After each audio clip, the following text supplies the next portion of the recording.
Bonjour, bienvenue dans la vidéo Parois du tronc. Je m'appelle Naomi Young, je suis tutrice d'anatomie et d'embryologie pour le tutorat santé Strasbourg pendant l'année 2021-2022. On se retrouve donc dans une vidéo sur la colonne vertébrale dans la partie osseuse pour mieux visualiser et intégrer avoir une vue en fait tridimensionnelle. Petite chose avant de commencer, mes images ou alors mes captures vidéo proviennent de l'application d'anatomie Atlas 3D qui est une application gratuite que j'aime beaucoup et qui n'est absolument pas sponsorisée. On est donc dans la 5e partie de mon plan, donc les vertèbres lombaires dans la colonne lombaire. La colonne lombaire est composée de 5 vertèbres lombaires qu'on nomme L plus le numéro de la vertèbre, de L1 à L5. Vous avez donc ici en jaune la partie lombaire, ensuite une vue latérale, donc on voit qu'ici entre les corps vertébraux on a un petit espace un peu plus important par rapport aux autres parties de la colonne. Une vue postérieure en haut et des vues latérales et ici postéro-latérale. Une petite vidéo sur la vertèbre, donc là on est sur une vue antérieure, puis une vue latérale, ensuite nous avons la vue postérieure, puis la vue supérieure et pour finir une vue inférieure.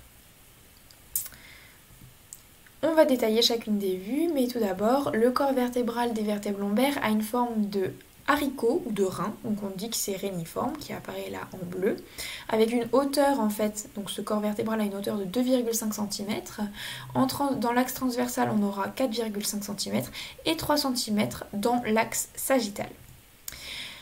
On a donc une vue antérieure avec le corps vertébral qu'on appelle aussi spondyle, le processus costal, donc les processus costaux puisqu'ils sont de chaque côté, la surface articulaire inférieure qui fait suite au processus articulaire inférieur, surface parce qu'elle va être en communication avec les vertèbres en dessous, et le processus épineux. Ensuite, donc nous avons ces fameux processus costaux qui sont aussi appelés costiformes et qui vont en fait avoir à leur base un vestige, donc un reste de processus transverses qu'on retrouvait notamment sur les vertèbres en thoracique ou alors en cervicale.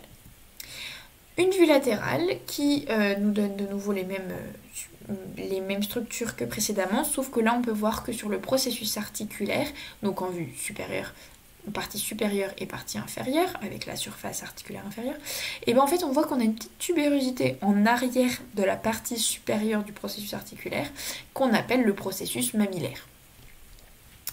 Et enfin on a le pédicule qui est assez épais au niveau lombaire vu qu'il occupe les 3/4 supérieurs de l'angle.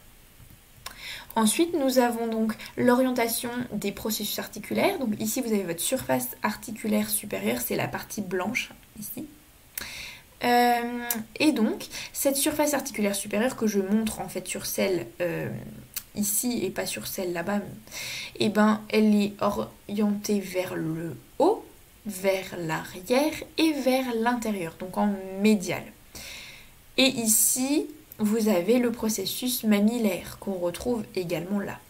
Et enfin, la surface articulaire inférieure va regarder vers l'avant, vers le bas et en latéral, donc vers vous, vers votre écran. Les processus épineux, ils vont occuper en fait la moitié supérieure de la vertèbre sous-jacente et du processus costiforme. Donc en fait, si on prend un exemple, vous avez L1, L2, L3, L4 et L5. Le processus épineux de L2, il va occuper la moitié supérieure. Bon, ici, c'est pas vraiment la moitié, j'ai un peu mal fait montrer, mais vous voyez ce que je veux dire. La moitié supérieure de la vertèbre L3 ou du processus costiforme. Et quand on parle de vertèbre sous-jacente, je fais un rappel, sous-jacente veut dire en dessous et vertèbre sous-jacente veut dire au-dessus. Donc là, le processus épineux occupe la moitié, il se projette en fait sur la moitié supérieure du corps vertébral sous-jacent. En supérieur, on voit donc le canal vertébral qui est un petit triangle ici, là. Et donc voilà, la surface articulaire supérieure, le processus mammillaire, ici les processus costaux, les uncus et le processus épineux. Justement, revenons sur ce canal vertébral. Au niveau lombaire, il va avoir une forme de prisme triangulaire. Donc c'est comme si vous aviez vous avez en fait un triangle équilatéral de 2 cm de côté à chaque fois. Et la hauteur de votre prisme sera de 2,5 cm de hauteur. En vue inférieure, on retrouve les mêmes structures qu'avant, sauf que ici on peut voir la lame qui relie le processus articulaire au processus épineux. Et vous avez une petite tubérosité là, ici, qu'on appelle processus accessoire, qui se situe entre processus costal et processus mammillaire. Et encore dernière chose, l'incisure vertébrale inférieure au niveau des pédicules. En vue postérieure, de nouveau les lames. On verra qu'elles ont une forme particulière. Ce fameux processus accessoire qui est entre le processus costal et le processus articulaire. Et ici, vous avez votre processus mammillaire de chaque côté, avec les surfaces articulaires supérieures. Et là, le processus articulaire inférieur avec la surface articulaire qui est vers l'avant, donc on ne la voit pas. Les lames, voilà, on va revenir dessus parce qu'elles sont en fait plus hautes que l'arche à ce niveau, contrairement à d'autres étages de la colonne par exemple.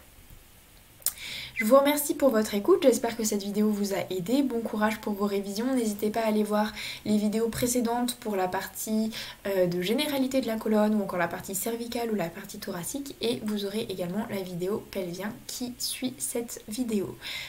Je vous remercie, au revoir.